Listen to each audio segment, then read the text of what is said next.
gbà wá o gbogbo ọmọ kóòtù ajíire, gbogbo ọmọ ìran Yorùbá, gbogbo ọmọ ìran mi, ibikíbi tẹ́ bá wà tẹ́ ti ń gbọ́ mi tẹ́ ń wò mí, mo kí yín mo kí yín o, mo kí gbogbo yín sídìí ìyá, bẹ́ẹ̀ ni mo kí gbogbo yín sídìí bàbá orí wo ní gbàbọ̀dẹ̀. Ẹ gbà wá lọ́wọ́ Ṣèyí Mákindé, executive governor Ọ̀yọ́ state. Wọ́n ti sọ di bó lè dogun bó dogun, kó lè dìjà kó dìjà, bó lè dogun kó dogun, bó lè dìjà kó dìjà. Wọ́n ní operation wet ẹ̀ náà fẹ́ gbà wọlé o.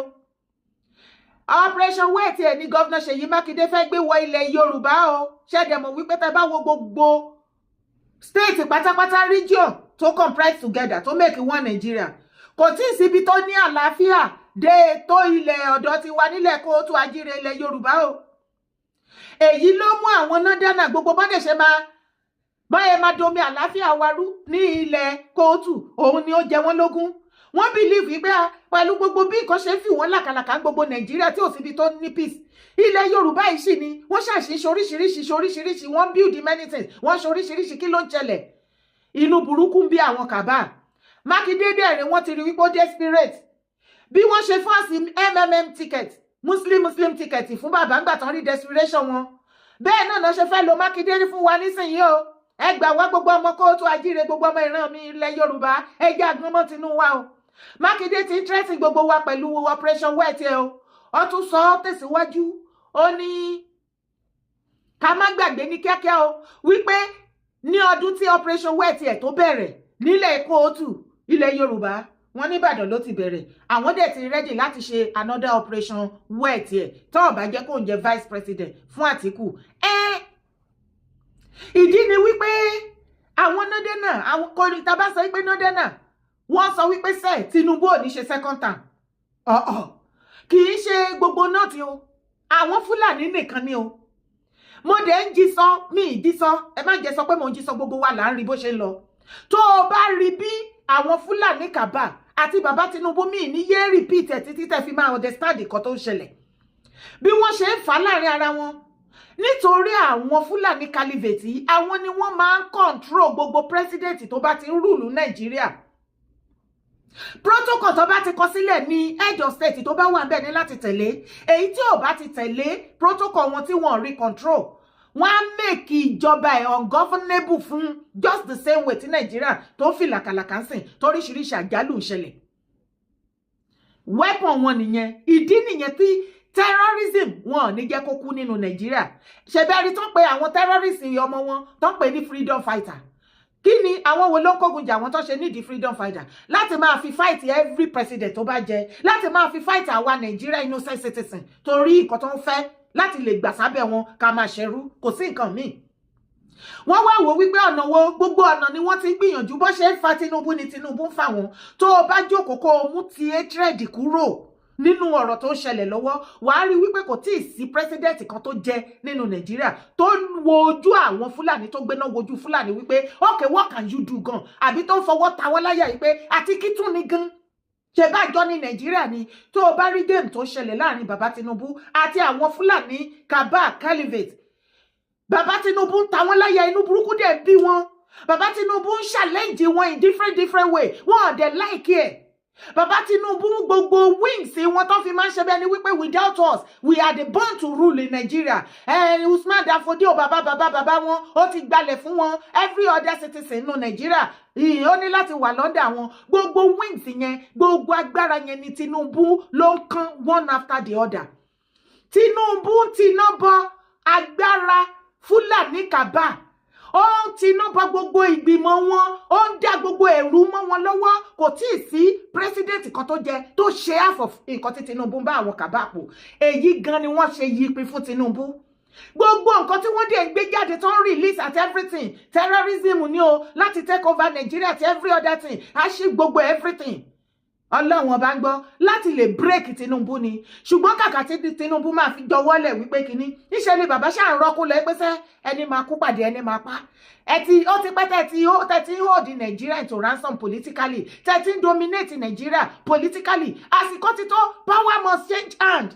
Ogun tó ń ṣẹlẹ̀ láàrin Tinubu àti Fúlàní nínú Nigeria tí gbogbo ẹ̀ ṣe ń gbóná jọjọjọjọjọ òun lélẹ̀. Ó ní mò ń ṣe lálàyé fún ẹ. Tinubu jẹ́ kó yé àwọn kàbá yìí pé politically ẹ̀yin lẹ ti dominate láti 60s.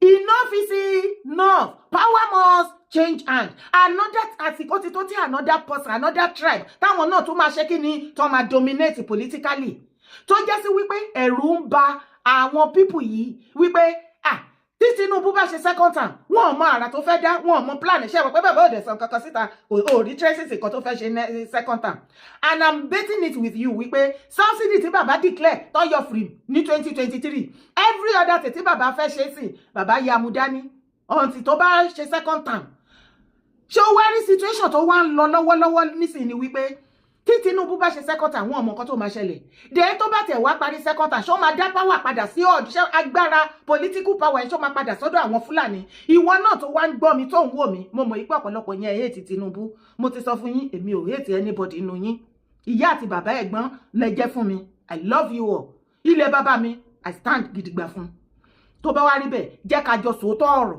mò ń bi ẹ́ láàrin ìwọ àti èmi ṣé nǹkan tí Tinubu ń bá àwọn Fúlàní pò ó láìkẹ́ ṣé o ti rí president kan tó ti ṣerú ẹ̀ rí kò tí ì sí wọn ò tí ì bí president yẹn ní ìgbà ayé Jonathan kí lórí tó ṣe at the end of it ó kọ́kọ́ fẹ́ try ìfìlàkà ìgbà tó rí pé ó yàjọ wọlé oúnjẹ kan gbogbo nǹkan tó bá ti ní kó ṣe ló máa ṣe ṣùgbọ́n Tinubu yarí wọ́n ti mọ̀ wípé tí Tinubu bá ṣe second term ṣé third term go ní wọlé then tí ò bá sí third term ṣé political power ṣe máa padà sọ́dọ̀ Fúlàní yìí ló mú Fúlàní tó ṣe fẹ́ para wọn tó ṣe lọ mú Mákindé wọ́n ti fa Mákindé má bẹ́ báyìí sìn Mákindé òun ni wọ́n fẹ́ lò láti gbàbọ̀dè fún ilẹ̀ Yorùbá gọ́vnà Ṣèyí Mákindé àfìgbà tí prophecy padà ṣẹ mọ́ yín lára wọ́n ní tó bá ti kù 10 minutes ẹ fẹ́ parí tẹ́nà yín 8 years yín as executive governor Ọ̀yọ́ state wọ́n ní rán dọ̀rọ̀dọ̀ àṣìṣe bí àṣàṣì bí ẹ̀fún bí èdìlẹ́ ò mọ̀ ṣe wọ́n ní 10 minutes ẹ̀ ó lè padà la ikú lọ àbí ẹ̀sùn burúkú kọ́kọ́ lù yín tẹ́ bá dẹ̀ lọ wo gbogbo àwọn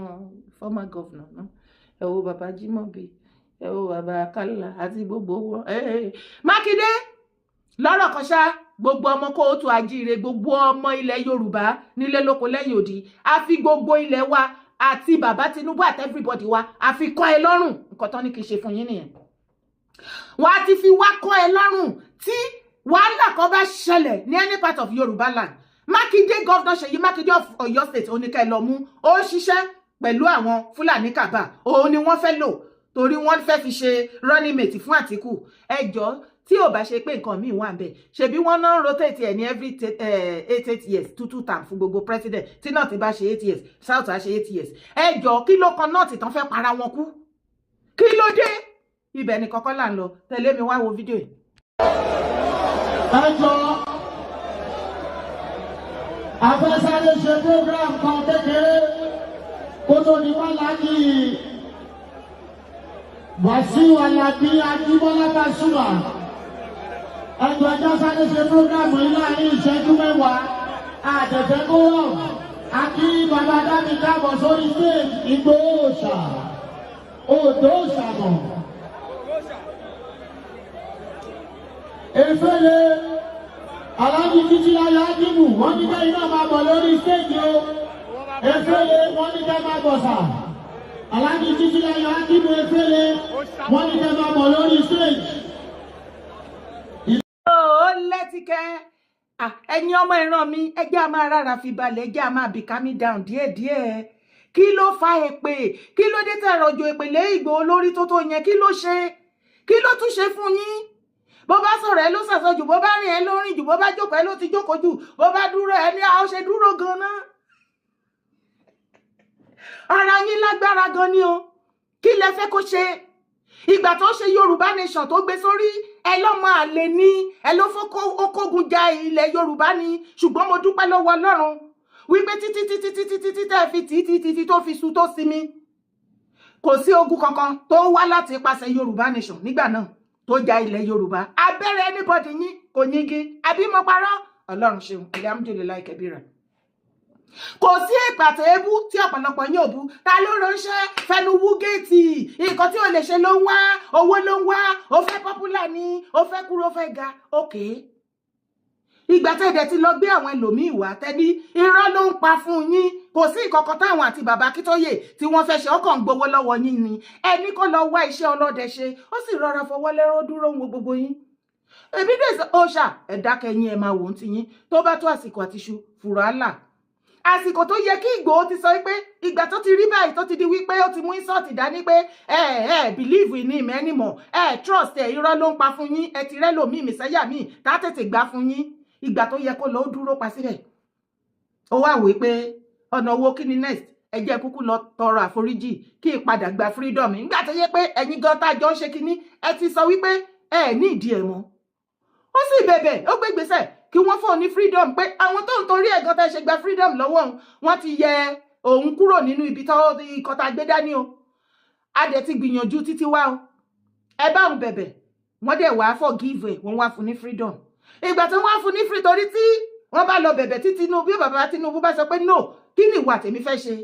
Tó jẹ́ sí wípé ìgbà tí bàbá Tinubu wá jẹ́ wa ní òwò wípé yes, ó yá, a fún ẹ ní freedom ẹ padà. Wọ́n dẹ̀ ti yọ wanted kúrò lórí orúkọ wọn báyìí. Olúwa ṣeun, Olúwa ṣeun, Olúwa ṣeun. Wọ́n ti yọ wanted kúrò lórí Ìgbòho. Òun ló gbọ́ yẹn nísìnyí. Wọ́n ṣẹ̀ṣẹ̀ yọ ní confirmato. Wọ́n ti yọ. Congratulations is in order fully. One after the other ni. Then the next thing, a kó àkáǹtì, a kó gbogbo ẹ̀. Torí mo rí tí ọ̀pọ̀lọpọ̀ ti bínú. Wọ́n ní ṣebí àwọn ọmọ NURTW tí wọ́n àtàkì Ìgbòho ní ìgbà ọ̀rọ̀ Yorùbá Nation. Ó ní Ìgbòho tún lọ dúró láàrin wọn. Àwọn efele gbogbo wọn lógùn state mẹ́. Ṣé ọ̀rọ̀ kì í yé èèyàn ọ̀pọ̀lọpọ̀ ìran mi ni àbí àbòsí àtọ̀tẹ̀ náà lẹ ṣe débẹ̀? Ọ̀pọ̀lọpọ̀ yín ṣòro bá tó gan ni o. Èṣù ń gbé inú ọ̀pọ̀lọpọ̀ yín o. Tí ò bá wá jẹ́ bẹ́ẹ̀, wọ́n fún wọn ní freedom.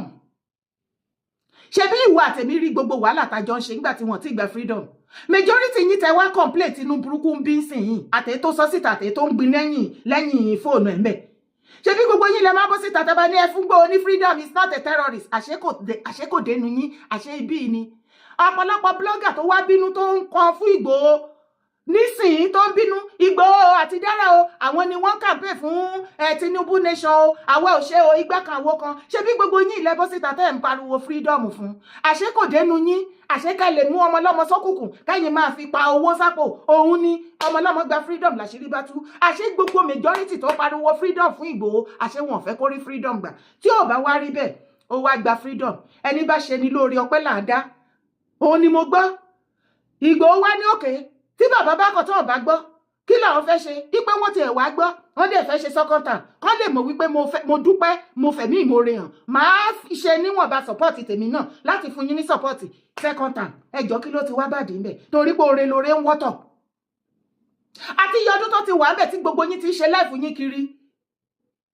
Àbẹ́ ṣe life yín ṣe move on. Ṣé ẹ̀ kí ń lọ Nàìjíríà? Lòmíì inú yín ó lè lọ Nàìjíríà lẹ́ẹ̀mẹ́fà láàrin ọdún. Bẹ́ẹ̀ tí kúrò nu pàtí eléèlẹ̀ ń bọ́ sílẹ̀, bẹ́ẹ̀ tí ṣe lè ṣe lè kó lè ṣe. Èmi gan fúnra lára mi, there are so many things tí mi lè ṣe. Nísìnyí lára tèmi náà balẹ̀ díẹ̀díẹ̀. Nítorí à ń jà fún ìran wa. Ẹ wá rí láàrin wọn ní Ogun State tó ń campaign fún second time bàbá Tinubu. Ẹ wá ní kí ló dé kí ló lọ ṣe láàrin àwọn ọmọ NURT. Ẹ jọ ṣé inú igbó ni kó lọ bá àwọn ìwìn inú igbó kan máa jó. Ó yá ẹ campaign fún Tinubu nínú igbó. Àbí kí wọ́n lọ sórí kọ́ gorí igi kán máa sọ fún ewé ó yẹ ẹjẹ́ campaign. Ṣé kò ń ṣe àwọn bọ́ìsì bàbá Tinubu náà máa jọ ṣe campaign ni? Dára wálé. Ok, ó dẹ̀ pé ọ̀pọ̀lọpọ̀ yín nu Yorùbá Nation. Ẹ̀yìn ìfẹ́ ti pé kí Ìgbòho kó pè yín ká ṣe cap, ká ṣe shirt, ká fi support bàbá Tinubu. Ṣé nǹkan tẹ fẹ́ nìyẹn? Tó bá jẹ́ nǹkan tẹ fẹ́ nìyẹn, kọ síbi comment section kí n lè sọ fún wọn. Because tí Ìgbòho bá pe Yorùbá Nation wípé torí situation tó délẹ̀ báyìí o, ẹ jẹ́ a ṣe báyìí ká ṣe báyìí ká support Tinubu, ló ti kó yín lọ sọ́dọ̀ politician. Ìgbà tí ò kó yín lọ bẹ̀ gan, ẹ mọ nǹkan tẹ fojú wọn rí náà ní 2023. Ló ti kó yín lọ, ẹni ẹlẹ́ni ò sì wá bọ́ síta láti wá pè yín nìyẹn. Wọ́n dẹ̀ rọra, wọ́n ní ìwọ tó o bá ti love mi tó o gbà fún mi, tẹ̀lé mi. Àwọn tá a gbà fún àdẹ̀sẹ́ pé ibi tí Ìgbòho bá lọ, òun làwa ń lọ. Yèyé Dára Kowé àti Yèyé Dára Ọmọlúwàbí family àti àwọn original fans mi. Torí a mọ̀ wípé ọmọ gbà ní kò ní ṣiṣu yọ láíláí, kì í ṣọ́mọ àlè.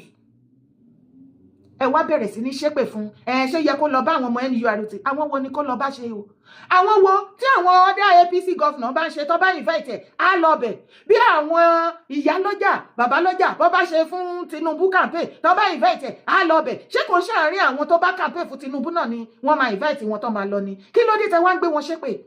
kí ló dé ọ̀tẹ̀ ti pọ̀jù fún yín o ẹ má ṣọ̀tẹ̀ gan ẹ̀yin ọmọ Yorùbá nítorí ẹ̀ lẹ́ṣẹ̀ lè rí ọ̀pọ̀lọpọ̀ kan dìde fún ìtẹ̀síwájú yín ilẹ̀ Yorùbá àti dìde fún yín ó máa nira gan tálẹ́rò ṣe rí pé gbogbo èèyàn ló lẹ́mìí gbogbo wàhálà tẹ́ ń ṣe fún àwọn ìwọ̀nba tó dìde yìí ni kí ló dé náà táàkì rárá fi balẹ̀. Ṣèyí Mákindé àwa gbọ́ from a reliable source pé o ṣàfẹ́ pa Ìgbòho o fẹ́ kí Ìgbòho dún mọ́ ní Ọ̀yọ́ state gbogbo ọmọ kóòtù gbogbo ọmọ Yorùbá á ti fi Ìgbòho kọ́ ẹ lọ́rùn tí ẹni tí bá ṣe Ìgbòho Ṣèyí Mákindé ni kẹ́ lọ mú Ṣèyí Mákindé ni kẹ́ lọ ṣe kí ni kẹ́ lọ mú ibẹ̀ ni kọ́kọ́ là ń lọ tẹ̀lé mi wá wo fídíò yìí again. Brothers and sisters, if you look at the topic of this particular talk, get your evidence ready. You cannot blackmail me religiously. I am a Muslim by religion. That's the religion I chose. Of nobody can change me from being a Muslim, and you can never crucify me for choosing my religion. Religion is a personal thing. And I can never crucify anybody or fight anybody that chooses his or her own religion. My dear brothers and sisters, I've seen a lot. I've heard a lot. I choose silence. I was waiting for those people that deserves my response. But I took up this particular one because the message is not for those people that have chosen the job of blackmailing me as a priority, but it's for those that will come on here, that will call my phone, that will knock the door of my office and say, Oriyomi, leave them, release them, look aside, withdraw the case. Please, talk to them now before the time comes. If I choose not to answer you that time, do not call me names. That strength you want to use to appeal to me, I want you to use those strengths now to appeal to them, to get their evidences ready.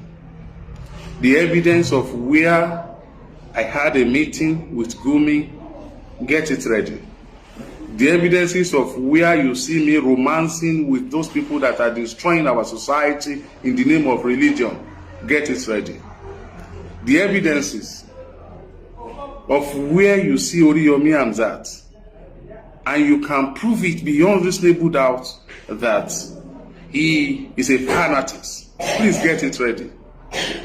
The evidences of where I fought Christians, the evidences of where I fought the traditional believers, please get those evidences ready. I am not going to take it easy, and I'm not going to look aside on this. Take me up for what I have done. I hate people lie. And you are saying it as if you are saying the truth. Get your evidences ready. I'm not arguing with you. I am talking to the people, the people that has the power, the strength, that has the control of the law, that they can call Oriyomi Hamzat. Look, Oriyomi, you have to drop this. Talk to them now before I start my own.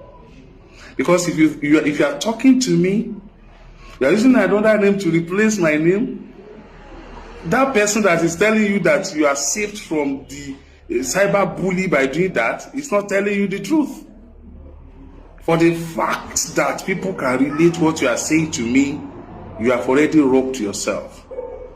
I am telling you the truth. Ó ti lẹ́tíkẹ́ ṣe ti gbọ́ wọ́n ti fún Alhaji Oriyomi kọ́kọ́rọ́ alátẹ wọ́n ti fún ní ìfúkúfún Alhaji ti padà wọ máìkì ó ti wọ́ máìkì máa yà báyìí wọ́n gbẹnu sí máìkì wọ́n bẹ̀rẹ̀ sí ní ṣàlàyé. Wọ́n ní ká advise the funny thinker, please advise him to get all his evidences ready. I am not joking this time around. He will need to come out with proofs and evidences of where I had meeting with Gumi and how I connived with bandits and how I don't want peace for Naija. Alhaji Oriyomi Hamzat versus funny thinker. Ṣùgbọ́n Babalado ò gbẹ̀yìn o. Babalado ní, ó ga o. I am so disappointed in Alhaji Oriyomi Hamzat. Is he not ashamed of himself saying he wants to sue funny thinker to court? What has that boy done to him, even though the boy is a useless person? Did funny thinker mention his name, or is he the one bearing radio nick now? Can this guy become president or governor at all? Question mark. Does he even know the kind of gbas and curses politicians normally receive every day? He hasn't seen anything yet. He complain and threaten people. He better go and ask Asiwaju the kind of gbas and Ekpe he receives every day. This radionic man doesn't have sense at all. Oh. Babalado. Kọ́kọ́rọ́ alátẹ tòun tàtẹ́ ní owó alátẹ tòun tàtẹ́ ní tẹ̀tẹ̀ pòpò abonídè lọ́rùn ṣàlàyé oníkálukú èébà ló ti ní tiẹ̀ lára. Alájọ Oríyọmí àsìkò tiyín náà ti dé nìyẹn. Ẹni kógun ja ìran Yorùbá ẹ ti kógun wọlé. Mo ń sọ fún gbogbo yín, gbogbo wa including mi, pé Yorùbá àná ti yàtọ̀ sí tòní. This is new face of Yorùbá. Àwọn nǹkan kan wà tá a máa ṣe sẹ́yìn anybody agbójú tán níbi ẹ tó o bá try 1% kìíní yẹn wàá jẹyún ẹ̀ níṣu o ò ní farare lọ. That is the present Yorùbá of today. Ìdí ni wípé ara ń kan Gaza wa, ara ń kan Yorùbá people, ara ń kan Kóòtù Àjíire. A fẹ́ fọ ilẹ̀ mọ́, a fẹ́ tú ìran wa tò. Gbogbo ọmọ àlè tó ti sásàárè wa, gbogbo ẹ̀yin ọ̀bàyéjẹ́ tó jẹ́ wípé ẹ̀jálé onílé fi bó ti ẹ̀ mọ́lẹ̀ ẹ̀kọ́ káyé bàjẹ́ kí nǹkan kankan kẹ́fìrìtì kó bàjẹ́ kẹ́yìn ṣáà ti máa rí jẹ, kẹ́ ti máa gun biggest car, latest car, kẹ́ máa kọ́lé mansion, kẹ́ máa ra property káàkiri, kẹ́ máa ṣe yùngbà bẹ́ẹ̀ ní pẹ́yìn nìkan lẹ láyé. Kó lè jẹ́ wípé gbogbo nǹkan tẹ́ fi ń jẹ́ nǹkan tẹ́ ń jẹ́ yẹn kìkìdá ìwà ìbàjẹ́ ẹ̀ ń ba ayé àwọn èèyàn kan jẹ́ ẹ fi ń túta ayé tiyín ṣe ni. Alájì Oríyọmí abẹ́ta kẹ́ tètè sùn fọ́nì tí ń ka o. Ìdí ni wípé ká ẹ tó bẹ̀rẹ̀ sí ní gbégbèsè yẹn mi ò sọ pé ká má sùn ẹ o, ọmọ àlè ní originally o. Torí ó jẹpo yín, ó jata yín, ó jẹyọ yín. Èèyàn kì í jẹpo jẹyọ jata èèyàn kó o tún máa gbógun tìyàn. So ẹ lọ sùn ẹ on neutral ground. Ṣùgbọ́n tó bá jẹ́ wípé lórí ọ̀rọ̀ yìí pé wọ́n lẹ wà lára àwọn tó sì Gumi tẹ́yìn sọ pé kọ́ lọ mú proof wa ní kíni picture pọ̀ náà.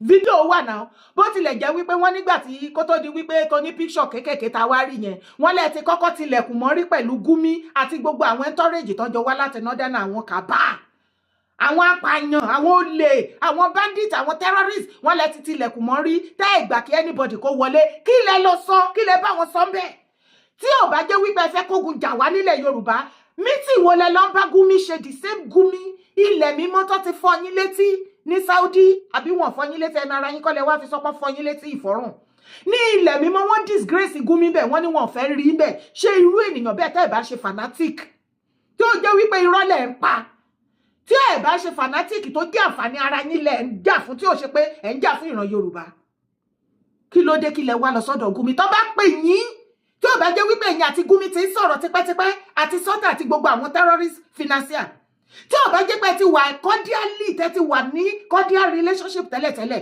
kì í ṣe pé pákàn dédé wá gbé yín náà ẹ̀yin nìkan ni media tó wà ń bẹ̀ yet ẹ̀ ní tìjú ẹ̀ tún bọ́ síta ẹ̀ tún lẹ́nu fòrò kankan ẹ̀yin tún ẹ̀ ní tìjú ṣá Oríyọmí Hamzat ẹ̀ ní tìjú tálẹ̀ halẹ̀ mọ́ àwọn wọlé halẹ̀ mọ́ ẹgbẹ́ àtètè gbé fọ́nìtẹ̀kà lọ torí ó máa ṣẹ̀wọ̀n ẹ̀wọ̀n rùn ó máa fẹsọ pépé rúkọ ọba ó ti step on people's toes ṣùgbọ́n tó bá jẹ́ pé lórí Gumi gbogbo wa la rí ẹ̀jẹ̀ bí kò ṣe fọ́nìtìkà it's not about fọ́nìtìkà ẹ má fi ìkanra nǹkan tó wà lẹ́ẹ̀kẹ́ fi mọ́ pé kínní fọ́nìtìkà ń bojú yín jẹ́ ó ń ba political ambition yín ó ń bà jẹ́ ṣùgbọ́n pé Gumi yẹn má fi sọ wípé torí ọ̀rọ̀ Gumi lẹ fẹ́ fi ṣe kínní gbogbo ọmọ Kóòtù gbogbo ọmọ Yorùbá la hate yín for that ẹgbẹ́ Gumi wá àyámà kò yín o àtijọ́ tẹ́ ti gbé Gumi wá ẹ rí pé many things ti change ní surroundings yín ní sàkání yín ni everybody ti ń sá fún yín ni ṣé ẹ rí ambition yín tẹ́lẹ̀ ṣe sìn tó bá fi ní pé kẹ́mi sọ fún àwọn èèyàn mi tí mi ní parọ́ tán ti mọ̀ pé mi ń parọ́ ẹ forí yọ mí lẹ̀ ó lọ́yọ̀ọ́ ń pò òun ẹ jẹ́ ó ṣe campaign at least I introduce ara ẹ̀ ojú ara